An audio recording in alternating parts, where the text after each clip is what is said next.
ಮಹಾರಾಷ್ಟ್ರದ ಉಪಮುಖ್ಯಮಂತ್ರಿಗಳಾಗಿ ಕಾರ್ಯವನ್ನು ನಿರ್ವಹಿಸ್ತಕ್ಕಂಥ ಅಜಿತ್ ಪವಾರ್ ಅವರು ಇವತ್ತು ಬೆಳಗ್ಗೆ ಮುಂಬೈದಿಂದ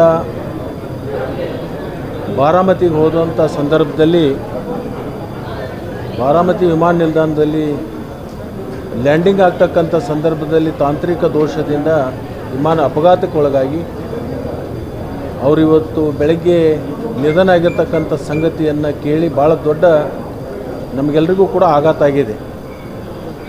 ಅಜಿತ್ ಪವಾರ್ ಅವರು ಭಾಳ ನಮ್ಮ ಜೊತೆಗೆ ಸಂಪರ್ಕವನ್ನು ಇಟ್ಕೊಂಡಿರ್ತಕ್ಕಂಥವ್ರು, ಸ್ನೇಹಜೀವಿಗಳು ಮತ್ತು ಕಾರ್ಯಚಟುವಟಿಕೆಯಲ್ಲಿ ಯಾವುದಾದ್ರೂ ಒಂದು ಕಾರ್ಯಗಳನ್ನು ತಗೊಂಡ್ರೆ ಅದನ್ನು ಅತ್ಯಂತ ಶ್ರದ್ಧೆಯಿಂದ ಮತ್ತು ಬದ್ಧತೆಯಿಂದ ಕಾರ್ಯವನ್ನು ನಿರ್ವಹಿಸ್ತಕ್ಕಂಥ ಒಬ್ಬ ರಾಜಕಾರಣಿ.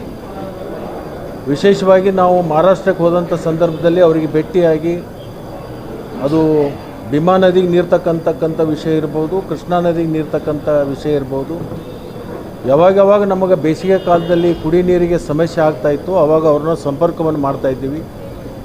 ಅವರು ಭಾಳ ನಮ್ಮ ಜೊತೆಗೆ ಸ್ನೇಹಜೀವಿಯಾಗಿ ಅನೇಕ ಬಾರಿ ನಮಗೆ ಮಹಾರಾಷ್ಟ್ರದಿಂದ ಕರ್ನಾಟಕಕ್ಕೆ ನೀರು ಕುಡಿಸೋದ್ರಲ್ಲಿ ಭಾಳ ಪ್ರಮುಖ ಪಾತ್ರವನ್ನು ವಹಿಸ್ತಾಯಿದ್ರು.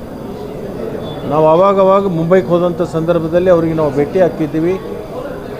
ನಮ್ಮ ಜೊತೆಗೆ ಭಾಳ ಸ್ನೇಹಮಯವಾಗಿರ್ತಕ್ಕಂಥ ವ್ಯಕ್ತಿಯಾಗಿದ್ದು ಅಂಥವ್ರು ಇವತ್ತು ಬೆಳಗ್ಗೆ ಅವರ ಆಘಾತ ಆಗಿರ್ತಕ್ಕಂಥದ್ದು ನಮಗೆ ಕೇಳಿ, ಆ ಅಪಘಾತದಲ್ಲಿ ಅವರು ನಿಧನ ಹೊಂದಿರತಕ್ಕಂಥ ಸುದ್ದಿಯನ್ನು ಕೇಳಿ ನಮಗೆ ಭಾಳ ದೊಡ್ಡ ದುಃಖ ಆಗಿದೆ.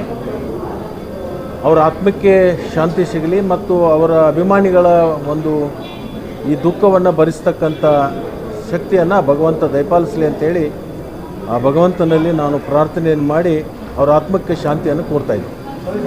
ಸೀನಿಯರ್ ಲೀಡರು ಈ ರೀತಿ ಆಗಿದೆ ಘಟನೆಗೆ ತನಿಖೆ ಆಗಬೇಕು ಅಂತ ನಮಗೇನಾದರೂ ಅನುಮಾನ ವ್ಯಕ್ತ ಆಗಿದೆ.